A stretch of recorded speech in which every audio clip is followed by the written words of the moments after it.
Interesting traffic rules test. Task.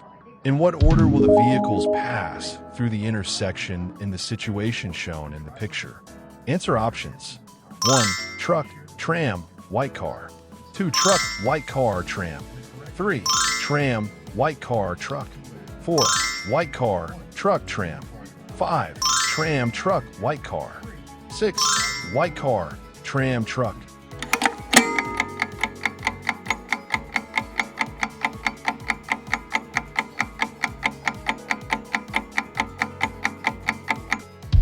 Task analysis. At the intersection, the blue truck and white car turn left while the tram goes straight through the intersection. There are give way and main road priority signs at the intersection. There is a truck on the main road, so its driver will pass first. A tram will always have priority over a non-rail vehicle, provided that they are on roads of equal importance. Let's read the traffic rules. At any unregulated intersection, a tram, regardless of its direction of travel, has priority over non-rail vehicles approaching it on an equivalent road. Therefore, the tram will pass the intersection second. The correct answer is number 1, truck, tram, white car. Oh yeah!